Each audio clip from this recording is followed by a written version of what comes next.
Parent Entrepreneur Power, conversation number 116. Parent Entrepreneur Power. Wait, what? Entrepreneur Power! This is the podcast for parents juggling the tough choices required for success in business while putting family first. Hi, I'm Mary Catherine Johnson, and I share the ups and downs and dirty truths of profits and potty training while chatting with successful parent entrepreneurs from all walks of life. Are you powered up?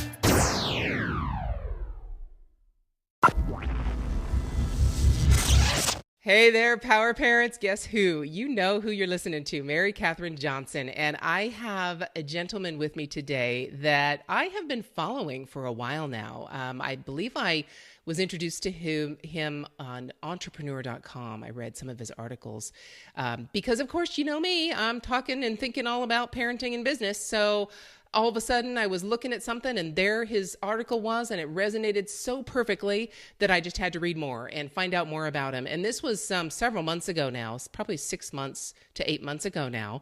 And I've just been chatting with him here and there, and all of a sudden, boom, we became, I think, Twitter buddies. And here we are. You know, I love it when that happens.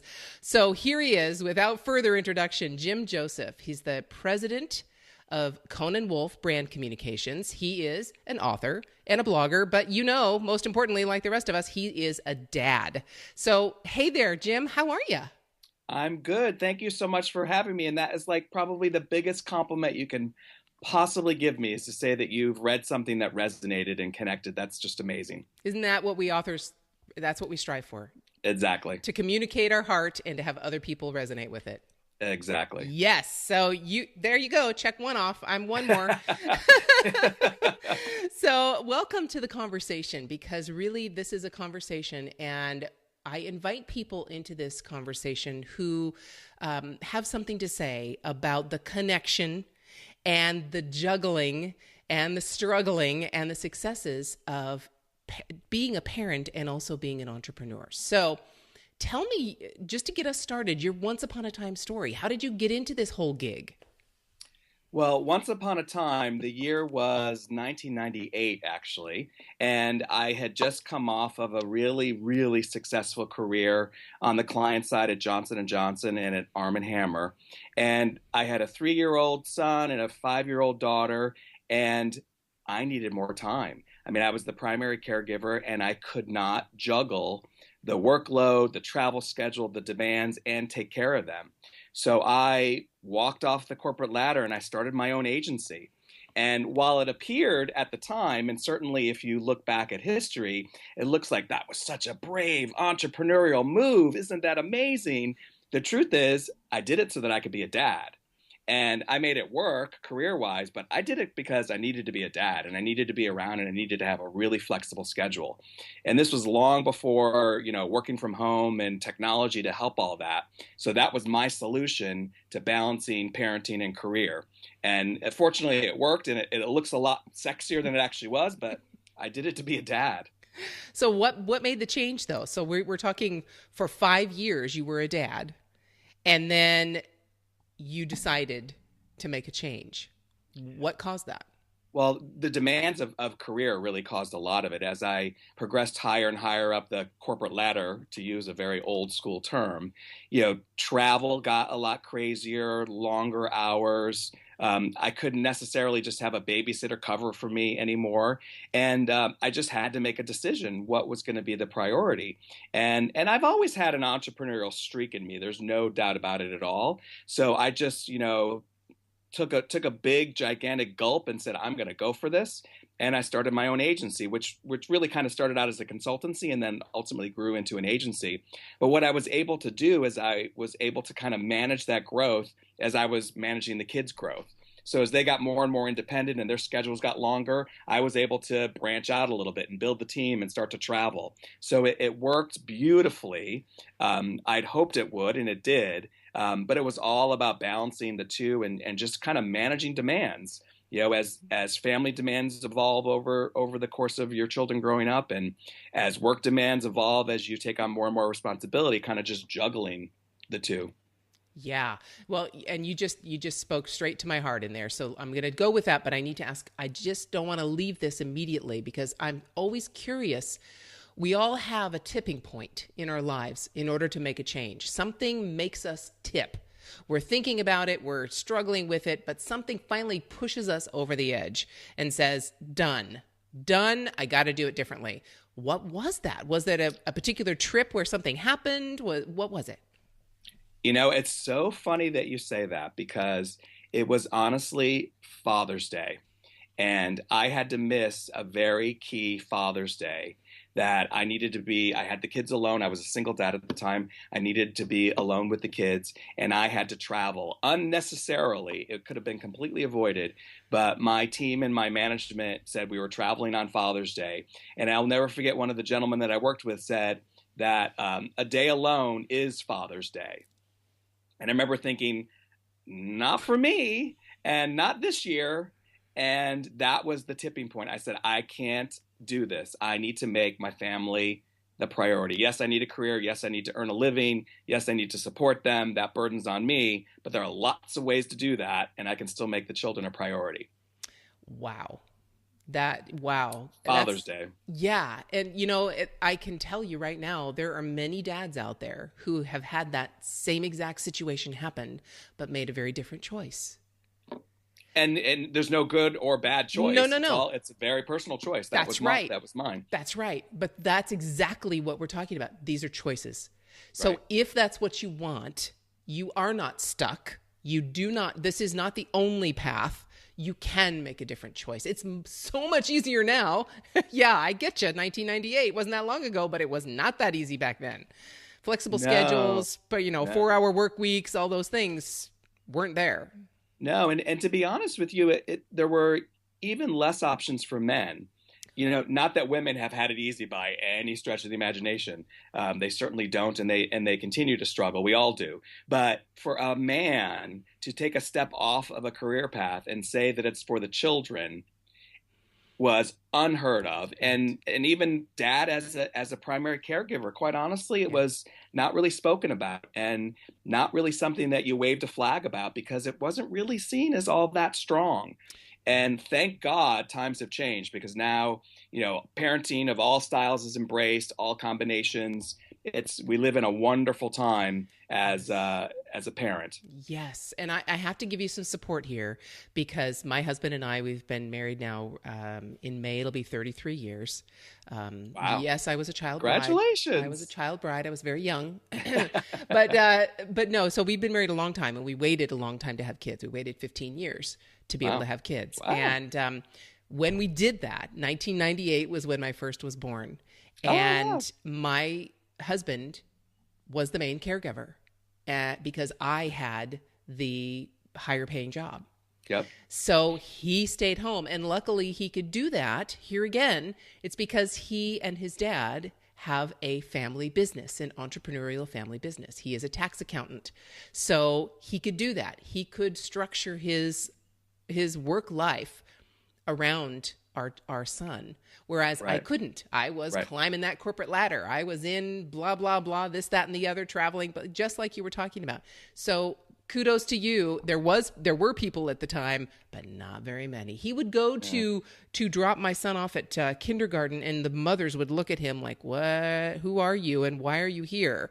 Even to the extent that he brought my son into the bathroom and, went into the bathroom with him, and the principal called him over and said, "Oh, we don't allow men to go into the restrooms with the children."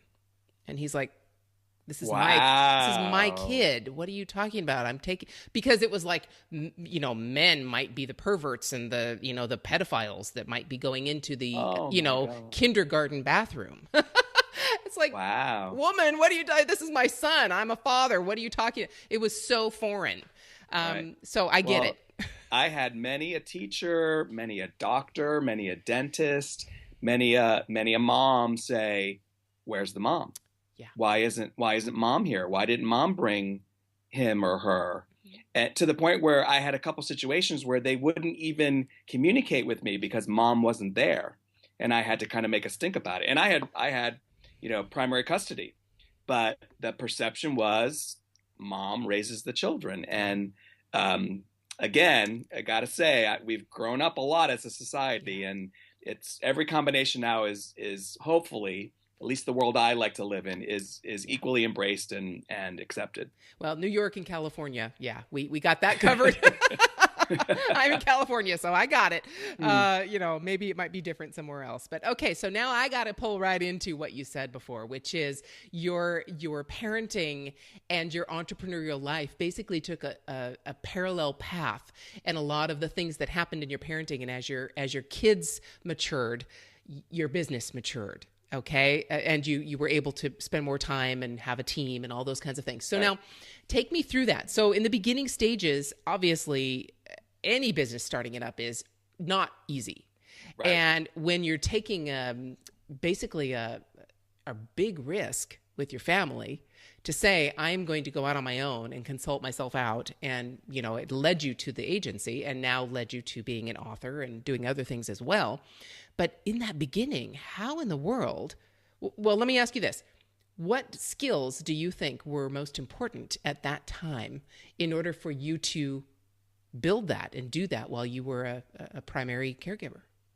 It's interesting because when I look back, I don't know what made me think it would work. I mean, honestly, I'm more scared now thinking back than I was at the time. And maybe at the time it was just sheer necessity. So I didn't really have a lot of time to overthink it. But I don't know how I thought it would work. I know. Thankfully, it did. And honestly, the biggest skill at the time, which I think is probably still pretty true for entrepreneurs, networking. I mean, I had such a strong network of fellow marketers that I had become close with, and, working as colleagues, and they were my source of new business. Mm-hmm. So the minute I put my shingle out, so to speak, I contacted them and said, can you give me a project? And those were the days where you could get projects much easier. The agency and the marketing world now is much more contract driven. Yeah. So you got to go through contract negotiation and really go through procurement most of the time. Back then, it was a little bit more kind of mano a mano. Mm-hmm. You could work with people directly. They could give you a project. You got one project, you did well. You got another one. They told a friend, they gave you a project. You did well. You got another one. And the next thing you knew, you got 10 people doing projects for you because you're just keeping up with demand. And that's oversimplifying it, obviously, but that's kind of how it worked. And that was the biggest skill. Yes, I had to be good in marketing. And yes, I had to be creative. But that was kind of table stakes that anybody would need to do that. Right. But the networking and the relationship building and, getting people to realize they can count on you no matter what is really what built my business. Yeah. And what you talk about when you talk about the marketing and the communication and all those things, those are kind of the mechanics of it, right? I mean, it's like the mechanics of doing business, of the mechanics of your industry. You have to know these things. Like a doctor better know anatomy, right? Those are the mechanics of what you need. But like we were talking about before we went on the air, the philosophy part, the part that is much more nuanced, much more personal, is really what allows you to be successful or not, and then how you attack that. So, I mean, I agree with you. When you first start, we're so naive. We just jump in and do it. Yeah, we just jump in. We don't think about it, and it's like we live, eat, breathe, and sleep what we're doing, and it's like there's no other option. So we just do it. But looking back now, I'm pretty cushy. I'm like, I don't know if I want to jump into something brand new and just quit this and go do something. I don't think I want to do that. But yeah, would you agree that it's more like the nuances that you had to, that's what the networking gave you? Oh, absolutely. And it's funny, as I heard you say that, it dawned on me, little light bulb just went on, that it's what I talk about all the time about the difference between a product and a brand. Yeah. In any given category, all of the products are pretty much the same. Toothpaste does the same functional benefit over many, many brands. Cars, you turn them on, they drive you to work, they provide the same function. Right. It's the emotional connection that actually gets you to choose one brand or another. So you might need a product, but you actually want a brand. And I think that's the secret to entrepreneurialism also, is that you're right. Lots of people can provide that same functional benefit, but the emotional connection, the relationships, the trust that you build is what gets people to choose you over and over again. Love that. You need a product, but you really want a brand. Right. You love that. Wow. Yeah, and then now think of it, bring it to the parenting. I always got to do this, got to balance it out and go the other side as well. And that's really what makes different families. I mean, we've seen all kinds of different families. We know, if we've worked in the classroom at all, we've seen kids who are troublemakers, quote unquote, who've been labeled that or whatever, and do things to disrupt and all those kinds of things. And they come from a family that may have a very different dynamic and very different brand, so to speak, than another. And Right. how would you mirror that or marry that between the business that you built and the family now that you built? Mm. Interesting. Yeah, I think you kind of have to also decide what kind of a parent do you want to be. Are you going to be the excuse me, the kind of parent that is, in it and in the game and shaping and molding your children, or are you going to be the kind of parent that's going to kind of give them the tools and let them just kind of run with it? Are you going to be the kind of parent that lets your partner do the heavy lifting and you're going to kind of be supportive, or vice versa? I mean, those are decisions that you have to make. And interestingly, I guess very consciously and very philosophically, to use a word you used a second ago, I just always wanted to be the kind of parent that was very hands-on, yet let them do their thing. So give them the tools, give them the lessons, watch them like a hawk, but let them run, let them stumble, let them be who they are. And as a result, 22 years later, I have two kids that couldn't be more different from each other if I possibly tried. And a lot of parents talk about that. Yes. But they are so self-sufficient and so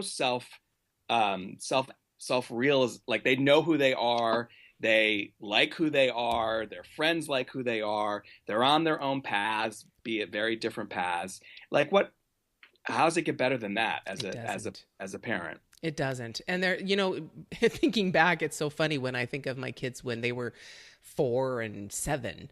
You can't even imagine that day, right? Not at all. No, Yeah, you have no idea what you're doing right now is shaping that day. No. It's crazy. And that brings it right back to the same thing in our business. We had no idea when we were head down, just going at it, that it would shape what we have today. It really. Oh, absolutely. Yeah, we don't have, in other words, my youngest son, two of his favorite books right now one of them is called Flatland. And I don't know if you've read that, but or heard of it, but I've heard of it, yeah. It's an amazing book. It really, written back in the late 1800s.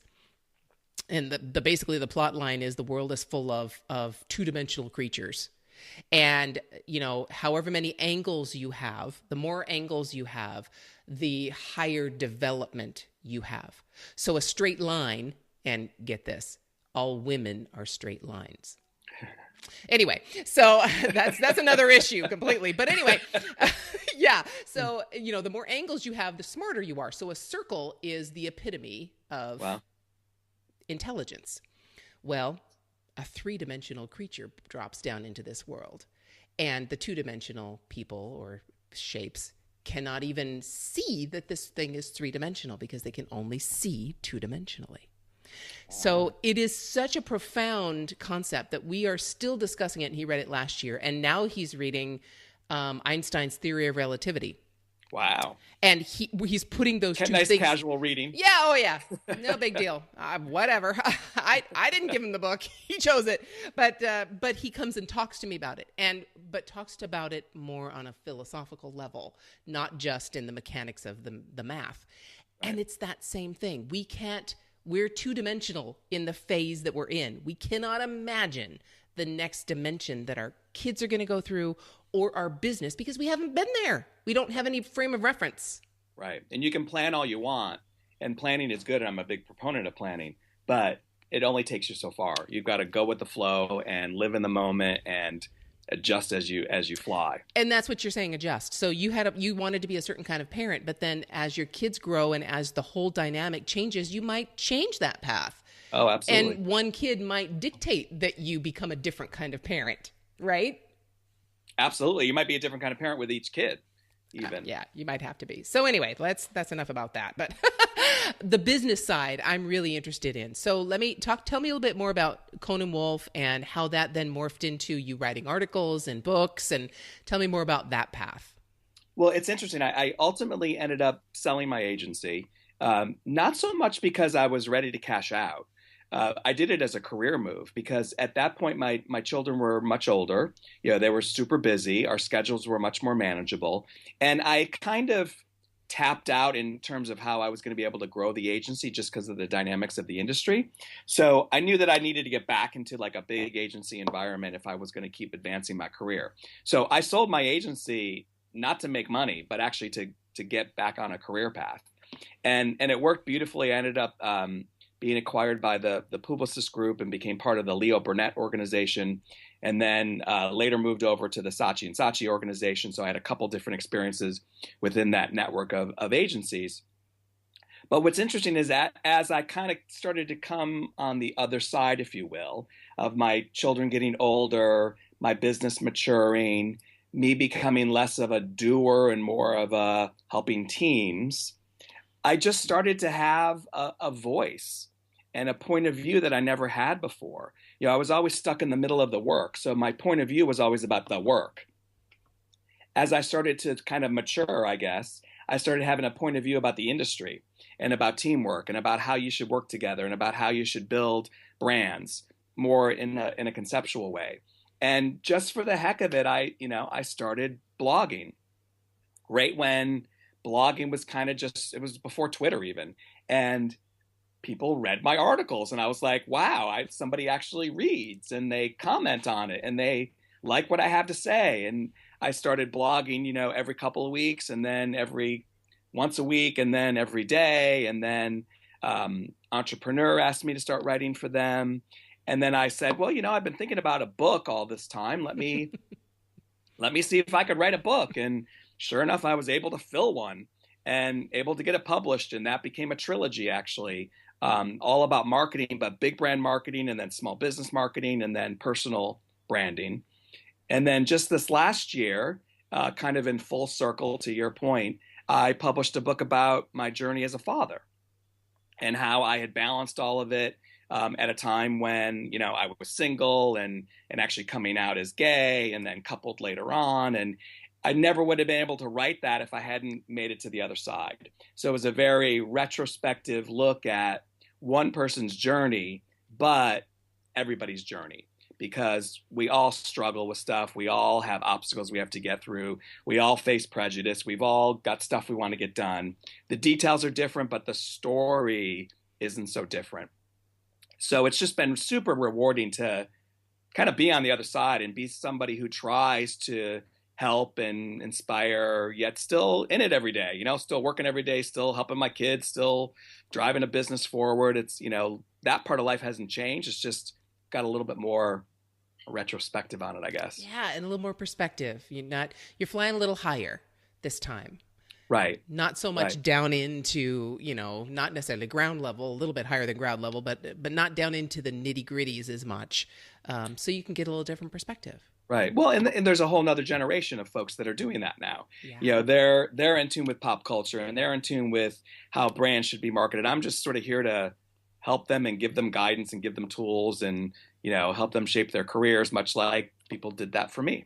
Exactly. Isn't it amazing? I'm part of a mastermind group with 3 other guys, actually. The other gal that was on this group just left for other reasons. But so there's 4 of us and I'm the only woman and I'm the oldest. They're all in their 30s. One of them's maybe just broke 40. And I'm just looking at these kids go, and they have no clue because we don't do face-to-face. We just do voice over Skype. And so they have, and of course my picture, I pretty myself up, right? So, maybe I don't have my gray hair hanging out all over the place. So when they found out that I was that I'm 52, they're like, what? They think it's funny. Just, and all the experience that I have from way back that I bring into the online business. it's they don't even, here again, it's a frame of reference. They don't even have an idea of what that would be like because they haven't experienced a world without all this online wonderful stuff. Right. So how was that journey, switching from being down in the trenches and now being more philosophical, more looking at the full circle? Tell me first off how that journey was. How did you morph into that? Was it easy? Was it, kind of a natural transition? And then where do you go from here? Well, that's a big one, right? You know what? It happens so slowly that I don't know that you ever even really notice in yourself how your skills build, but just naturally over time. And I think it was really when I went to Saatchi & Saatchi, probably when I first really saw it in myself, where I had to really go into an advertising agency and really reinvent it because it was so focused in just pharmaceutical marketing. And it was so focused just in the 60-second television commercial. And it was right at a time when the industry was starting to change and it was less about advertising and less about drugs and more about wellness and more about engagement and more about relationship marketing. So I actually renamed the agency from Saatchi & Saatchi Consumer Healthcare to Saatchi & Saatchi Wellness and brought in new team members that understood digital marketing, understood relationship marketing, still could write beautiful storyboards for advertising. That we didn't walk away from that, but just part of a larger picture. Mm-hmm. And it was in that moment, I guess, that I started to realize I'm not the one doing the work anymore. I'm actually the one who is guiding, and I'm the one who's leading. And I needed to have a vision for the agency and a reason to believe and a reason for being. And I needed to convince them to follow that. And and I kind of looked around and I'm like, okay, no one else is going to do this. It's me. And whereas probably every other situation that I had been in up until that point, there were other people doing that, or I was one of a few people doing that. And that's probably part of the natural evolution. So all of a sudden it was me. And I'm the one that's got to okay, here's what we're doing. Here's where we're going. Here's why we're going there. And this is your role in it. And people followed. And we were really successful. And I had to fly up here. I couldn't be down in the weeds, although arguably probably still was too much because it's still at the end of the day, our work is our product. We always are, yes. But I had people worrying about that. And just a natural evolution of skill sets and being able to see through in 30 seconds a business challenge and see through in 30 seconds, what's good and what maybe is problematic about a program idea. That just comes from seeing hundreds over the course of years and getting very comfortable that your point of view is secure and that it's coming from a place of experience. You got to kind of build up that confidence to actually look at somebody in the eye and say, great work, but, that takes a lot of confidence. Yeah. Yeah. And some compassion mixed in there. You don't want to tear them all the way down. Right. You want to bring them up so they continue producing what you need them to produce. Let me ask you, at that time, when you made that transition, when you changed that particular brand, how old were your kids? Let's see, my son, I think, was in about 7th grade, and my daughter was a freshman in high school. So getting to the point of being a little more independent, they would come to work with me when they needed to. I've always had a couch in my office. I actually wrote an article about it, like what's one piece of advice for balancing work and family? It's like, have a couch, because there's snow days and there's sick days and there's more holidays than we ever imagined getting on the work side. And you got to have a place where you can plant your kids, because work goes on. Still and again, a lot of this was before the working at home, convenience. But they rode along with me, and it's interesting because they even now they're 22 and 20. They understand the cycles of the career, and they understand to the extent that they're able to. They understand those periods, and they actually talk about it and look back fondly on. Remember, we used to go to your office, and remember when we would see your advertising on the TV. I included them in all that. as much as made sense. Yeah, that's definitely a common thread with most of us who are parent entrepreneurs that look at it as more of alternative to the standard way of doing things. And I'll tell you where I came up with that, or where I saw the evidence of that in a second. But I have to bring you back to the reason I asked you how old your kids were is because I sensed the fact that your kids also needed just guidance and not as much diving into the day-to-day. Absolutely. And you were able to then see that now the business that you were in needed the same thing. So it's so true. It's such a parallel thing, isn't it? True. We can't really think about that in our businesses many times until our parenting gets there, because then we have the experience and the kids naturally make us go there, right? We don't have a choice. When they're 7th and 9th grade, you're not going to be in their room doing their homework with them anymore, right? Nope. No. But our businesses, we have to make that conscious choice to change that. Right. It doesn't happen without us doing it. We can stagnate it by staying in the day-to-day. So it's kind of like sometimes our parenting, the natural progression of our parenting teaches us how to make our businesses progress in the same way. I hadn't thought about it that way, but you're so right. And now you're looking at the exit strategy, right? You've exited your kids. Now you've exited many of those kinds of businesses, and now you're writing. Right. Writing and actually taking on a much more global role at the agency, which I love. I mean, I travel all the time and travel internationally and work with teams internationally. I never could have done that before. I don't even know if my head could have handled it before, quite honestly, because it was so bogged down in other things at home. Yep. So the exit strategy, if you will, I feel like I've got a good, maybe another 10 years, in the, slugging it out in this business. But in a new dimension. Yeah. And very much in an international dimension as I'm learning cultures and team dynamics around the world. But also, I do have the time now to reflect back and to write. And I also teach at NYU. And I very much see that as giving back.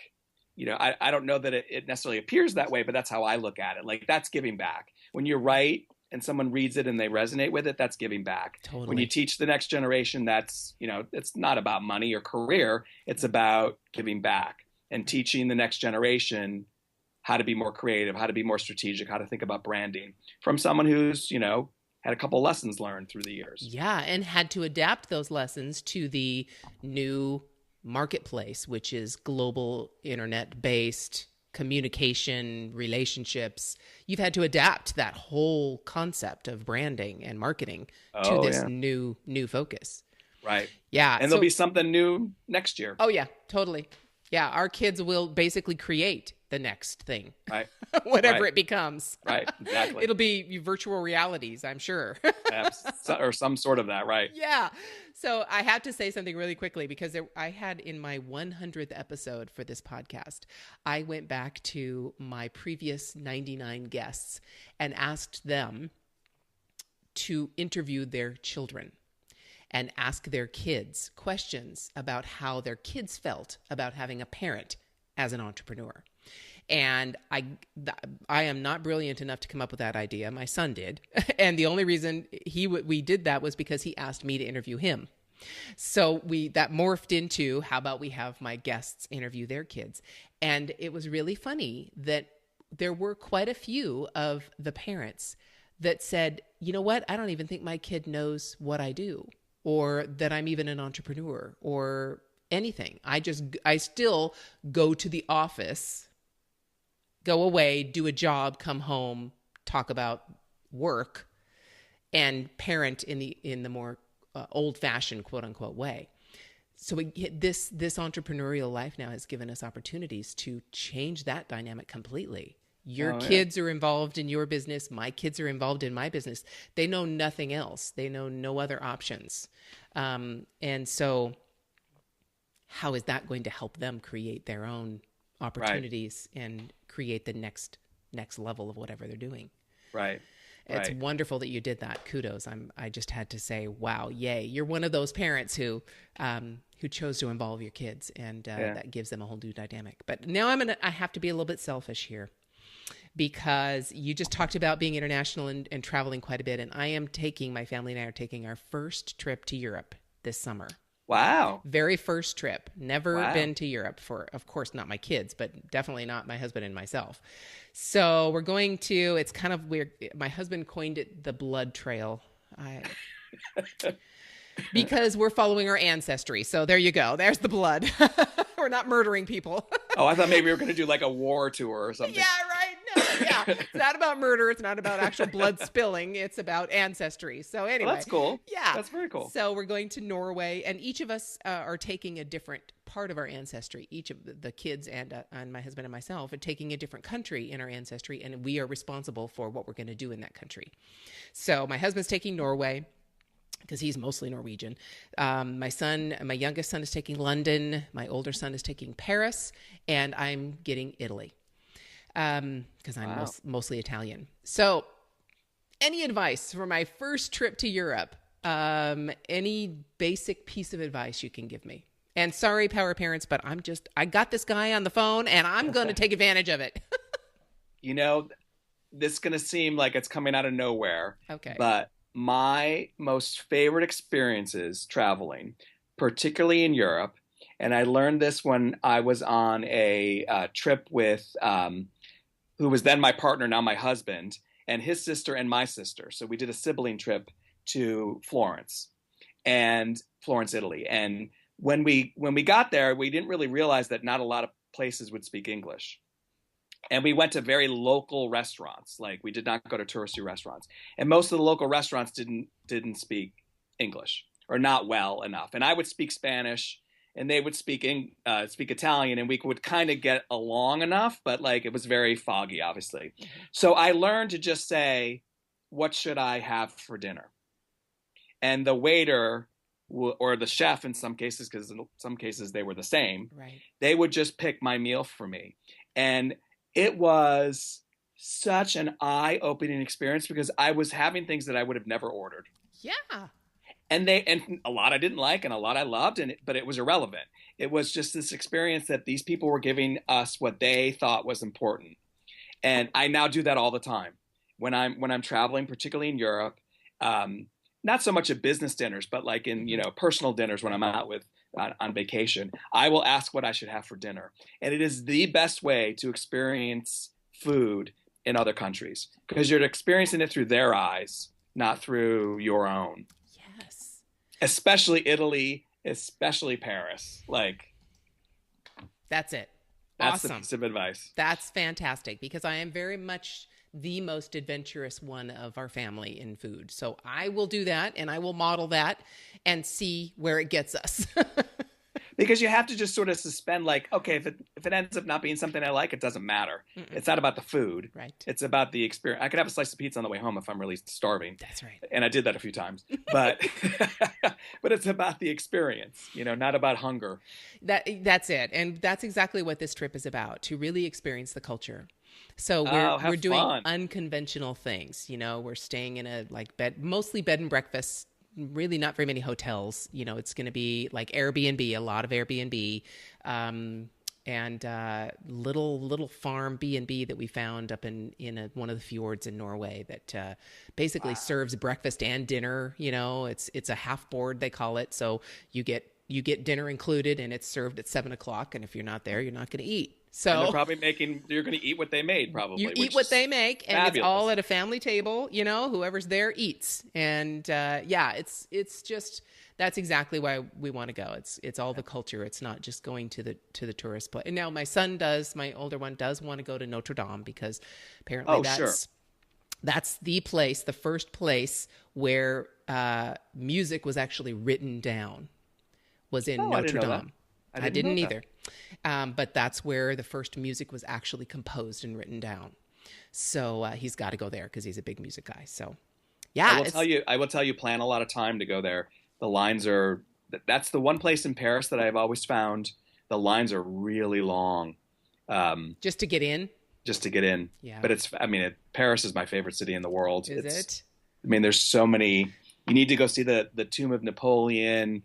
You need to do the Champs-Élysées. You need to do the Louvre, obviously, and then just walk around the neighborhoods. And and go to the little bistros, and Oh, it's yeah. just amazing. He's 17. He's 6'1". He's already said, because he gets to direct us in Paris. Each of us gets our own place, and Right. we are deciding what we're doing. So he's the director of that. So he says, all right, we're going to be walking around a lot, and all of a sudden, if my nose picks something up, we're turning.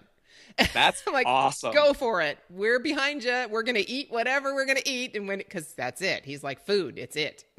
Right. Well, yeah, when you're in Paris, it's food and wine and Yeah. some shopping, but food and wine. Food and yeah. wine and museums. That's it. Yeah.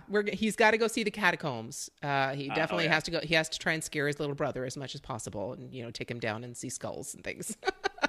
You know what's actually really amazing too, and it's not that far out of the city, is Versailles. It's just, yes. oh my goodness. And you can have lunch there. It is such an experience. And they've been working so hard to buy back all the antiques that they lost, Yeah. during the wars. Yeah. And it's now gotten pretty fabulous. It's just Wow. Yeah, amazing. that's what we were checking out and showing him. So I have a feeling we'll just be able to take transportation and go on out there and experience it. It's going to be a blast. We're going to spend about a month out there and just hang out, have fun. Of course, I am taking Cinque Terre. I'm going definitely onto the coast of Italy, and we're just going to relax and enjoy and swim in the Mediterranean and have a great time. Sounds amazing. Yeah. Oh, I can't wait. So yeah. All right. Sorry, guys. Had to take that little detour, but it brings us back though. I can definitely tie it back into what we're talking about, especially when you say, what should I have for dinner? What should I have to eat? That kind of curiosity, that kind of letting go, I think is the number one word I can use. That kind of letting go will get you so far, not just in a trip to Paris or in a place that you don't speak the language, but in parenting and business. If you let go of what you expect and don't hang on so tightly to whatever you're bringing with you, the experiences can be amazing. Oh, yeah. Have you had a situation where you were able to let go of something, either as a parent or in an entrepreneurial sense, and the experience and the outcome and the success was so much the better for it? Well, it's interesting because I can think back on, good dad days and bad dad days. And hearing you describe it, when I think about the days where I was just like, I wasn't such a great dad today, or it just didn't go very well, or, I made some mistakes, or I flew off the handle, or I was impatient. Probably, and as I think about it now, I could probably say with certainty that I was wound too tight those days. I was carrying something from work. I was trying to get through the day so I could get to work on a paper that night or something. And I was trying to control everything. And you know what? Children don't want to be controlled. They want boundaries. They absolutely want boundaries. And they want guardrails. And if they don't have that, they get a little haywire. But within those boundaries, they don't want to be controlled. And days that weren't so happy, I was over controlling. And days where I just let it go with guardrails were better days. And I can remember distinctly with my son, as he progressed through his years, he struggled more and more with school. In the beginning, it seemed very easy for him. And then as he progressed through the years, especially like 8th grade, 9th grade, sophomore year, it got very hard for him. And I think it's a few reasons. One, he was becoming much more social, so it just wasn't a priority for him. And secondly, I don't think he ever really learned how to study and how to learn because it came so easy for him. So then when the going got tough, he didn't have any skills. I had to sort of watch that and figure it out and not try to control it, but try to figure it out, and like, okay, what is really going on here? And I would try to tutor him and I would try, and like, it just didn't work. And I got some great advice from a friend who said, get him a peer. Get him a peer he can model after. Get him another guy who's like 2 years older, who like plays lacrosse like he does, who just happens to have the skills of how to study. And that's what I did. And it was like amazing. I had to let it go. I realized it could not be my job to fix him. That's right. I just had to give him some help and some tools. And you know what? He's not a great student, but he loves what he does. And he had a great summer internship this last summer in New York. He loved that work. That's what he's striving towards now. He can't wait to get out of college because he wants to go do that work. You know what? Grades are not what's relevant. That's what's relevant. That's right. But you can't control it. You can't make it the way you want it to be. And because I did it this way is just not relevant. Yeah. Amen. Amen. Yes, that's exactly it. So now take us through, you talked about tools, you talked about that. What would you say is the most important tool that you've used to create the success you have today? You know what I have to say? It's the smartphone, without a doubt, and a couple really key applications. There's a file sharing tool that I use called Box that allows me to share files with my colleagues all around the world. And no matter where I am, I don't have to be sitting at my desk. That has become invaluable to me. I mean, I use it all day long, every single day, and on the weekends. That is something that used to be so difficult. Yeah. I mean, even when you typed it on the computer to actually share it, Fax was yeah. Yeah. And then you still had to be physically tied to someplace to get it. It has completely changed my life, and I'm able to move at 10 times warp speed because of things like Box, and because I can have it on my smartphone, not just on my laptop. Right. Invaluable. Wow. Absolutely invaluable. Fantastic. So, all right, we're coming to the end of our conversation, and I know I could monopolize your time for a lot longer. This is fun. Lots of fun. Isn't it Lots fun? Of fun. It's just so amazing when we both have a shared, the experiences bring us together, and our outlook on them brings us together. Absolutely. I have to tell you, I have to share this again. There was some meme I saw on Facebook where it was the text was basically to my mother-in-law. And it basically said, don't try and tell me how to parent my kids because I'm living with one of yours and he needs a lot of improvement. And I'm just like, okay, hang on here, ladies. And I had to add to that. And I chose to spend the rest of my life with him. So thank you very much for making him the man he is. Right. Hello. Right. So we don't always have to bring in the negative parts. Accept him for who he is. You chose him, lady. Deal with it. You know what? You're probably not ever going to improve him. Look at improving yourself, and believe me, your outlook on who he is will change drastically. Exactly. That tells you. Your husband sounds pretty fabulous. He stayed home with the kids at a time when that wasn't so cool. It sounds like very actively in partnership raised them. I mean, oh my gosh. That's amazing for you, amazing for them too. It was so fun. It's been so fun. And I'm looking now at 17 and 14.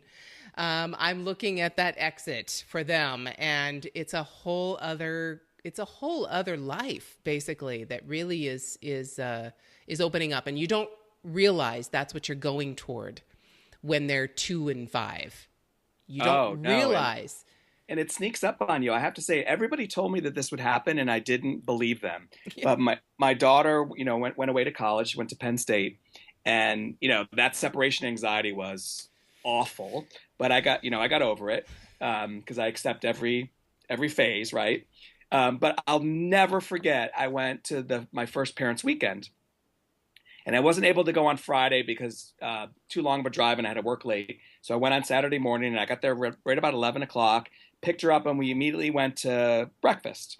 We went to this diner, and we're sitting at the counter on stools, and she's talking, having the most intellectual conversation that I could possibly have with any adult. We were talking about politics. We were talking about gay people. We were talking about marriage. We were talking about parenting. We were talking about work. We were talking about school. And I was looking at her, and I was like, who is this? Like, this is a totally different person, and I really like her. Like, if I met her at a bar, we'd be friends. Like, it's such an amazing experience when you get to that point with your kids where you're like, not that you're ever done, but you're like, wow, she has become an amazing person. In and of herself, all by herself.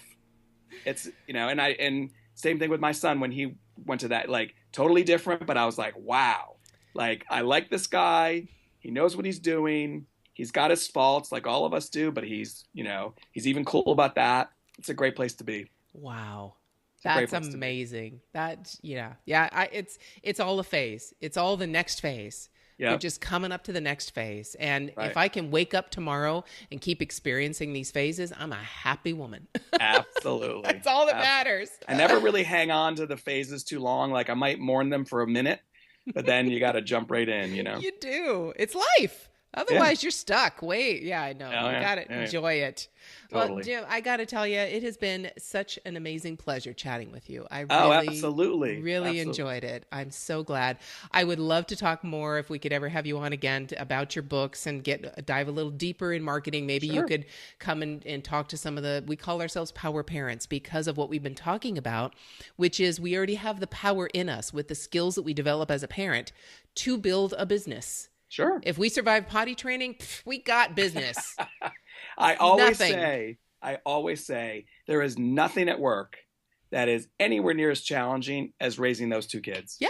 Nothing. There's like nothing that'll come along that I can't figure out. Okay, I know you can tell that I had a blast chatting with Jim. It was a great connection. I was so honored that he would basically grace the mic with me, share the mic with me, and, connecting with another parent, building businesses and growing kids who's had the kind of success that Jim has had is just, like I said, it's just an honor. So to find out more about Jim and the articles that he's written, the stuff he's done, the books he's written, all that good stuff, just go to the website, parententrepreneurssuccess.com/PEP116. It'll have all his links there waiting for you. And as always, parent entrepreneurs, us power parents, enjoy the journey. To get powered up for your day, just go to parententrepreneur.power.com and listen to any one of the over 113 episodes we've had so far with amazing entrepreneurs just like you. It might just help you feel like a grown-up again.